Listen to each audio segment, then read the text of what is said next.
next thing because when I think of Halloween, I think of a lot of Edgar Allen Poe because it's a little dark literature, and he had The Telltale Heart, Fall of the House of Usher, and tonight's reading is going to be The Raven. So if we could get the lights down a little bit, set some mood, even a little bit more, or some. There we go. This is Jeff Adams, our artistic director, with his dramatic reading of The Raven by Edgar Allan Poe.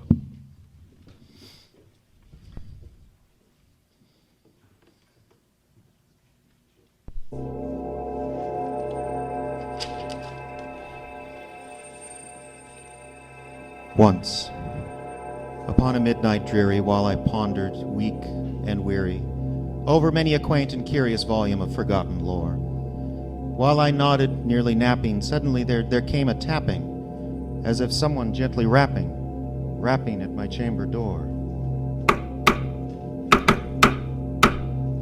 "'Tis some visitor," I muttered, tapping at my chamber door, only this, and nothing more.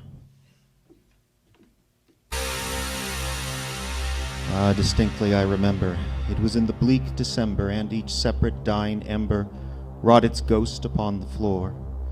Eagerly I wished the morrow, vainly I had sought to borrow from my books surcease of sorrows, sorrow for the lost Lenore, for the rare and radiant maiden who the angels named Lenore, nameless here forevermore.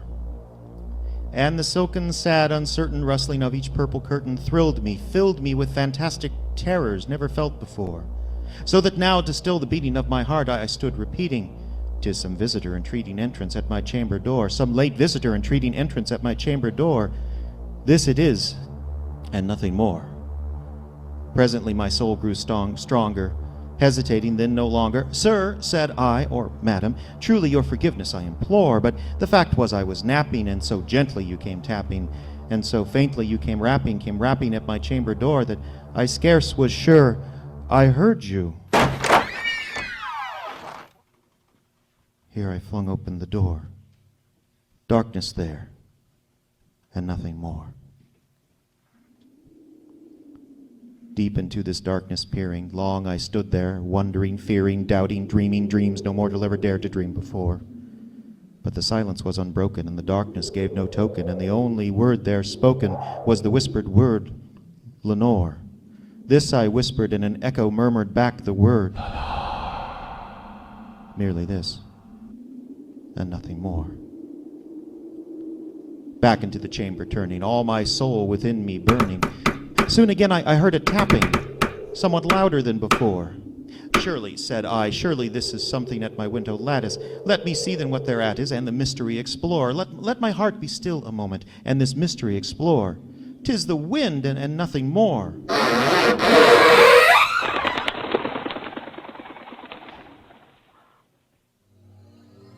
Open here I flung the shutter. Wind with many a flirt and flutter, in there stepped a stately raven of the saintly days of yore. Not the least obeisance made he, not a minute stopped or stayed he, but with mien of lord or lady, perched upon my chamber door, perched upon a bust of Pallas just above my chamber door, perched and sat, and nothing more. Then this ebony bird beguiling my sad fancy into smiling, by the grave and stern decorum of the countenance it wore. "Though thy crest be shorn and shaven, thou," I said, "art sure no craven. Ghastly grim and ancient raven, wandering from the nightly shore, tell me what is thy lordly name on the night's Plutonian shore." Quoth the raven, "Nevermore." Much I marveled, this ungainly fowl to hear discourse so plainly, though its answer little meaning, little relevancy bore. For we cannot help agreeing that no living human being ever yet was blessed with seeing bird upon his chamber door, bird or beast upon the sculptured bust above his chamber door, with such a name as Nevermore. But the raven, sitting lonely on the placid bust, spoke only that one word, as if in his soul in that one word he did outpour. Nothing further than he uttered, not a feather that he fluttered, till I scarcely more than muttered, "Other friends have flown before. On the morrow he will leave me, as my hopes have flown before." Then the bird said, nevermore. Startled by the stillness broken by reply so aptly spoken, doubtless, said I, what it mutters is its only stock and store. Caught from some unhappy master whom unmerciful disaster followed fast and followed faster, till his songs upon one burden bore, till the dirges of his hope and that melancholy burden bore of never, nevermore. But the raven still beguiling all my sad soul into smiling. Straight I wheeled a cushioned seat in front of bird and bust and door. Then upon the velvet sinking I betook myself to linking fancy unto fancy, thinking what this ominous bird of yore, what this grim, ungainly, ghastly, gaunt, and ominous bird of yore meant in croaking nevermore. This I sat engaged in guessing, but no syllable expressing, to the fowl whose fiery eyes now burned into my bosom's core. This and more I sat divining, with my head at ease reclining on the cushion's velvet lining that the lamplight gloated o'er, but whose velvet lining with the lamplight gloated o'er she shall press nevermore. Then methought the air grew denser, perfumed from some unseen censer, swung by seraphim whose footfalls tinkled on the tufted floor. Wretch, I cried, thy God hath lent thee, by these angels he hath sent thee, respite, and nepenthe from thy memories of Lenore? Quaff, oh quaff this kind repenthe, and forget this lost Lenore. Quoth the raven, nevermore. Prophet, said I, thing of evil, prophet still, if bird or devil, whether temper sent or whether tempest tossed thee here ashore. Desolate yet all undaunted, on this desert land enchanted, on this home on horror haunted, tell me truly, I implore, is there balm in Gilead? Tell me, I implore. Quoth the raven, nevermore.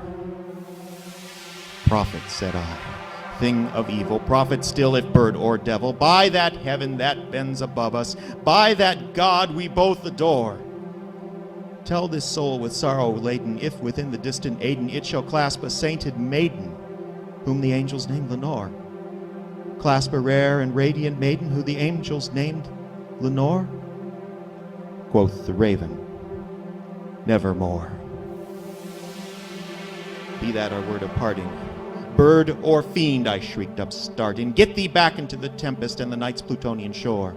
Leave no black plume as a token of that lie thy soul hath spoken. Leave no loneliness unbroken. Quit the bust above my door. Take thy beak from out my heart, and take thy form from off my door. Quoth the raven, nevermore.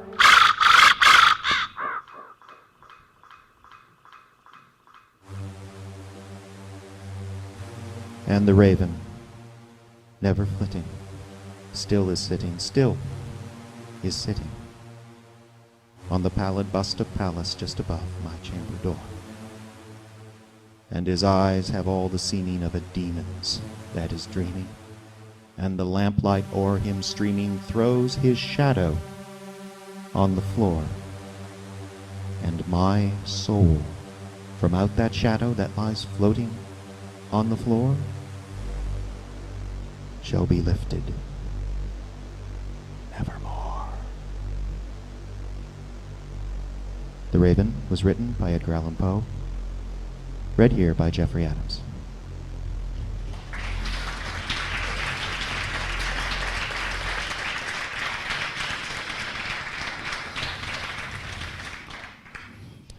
Well, you know, Jeff,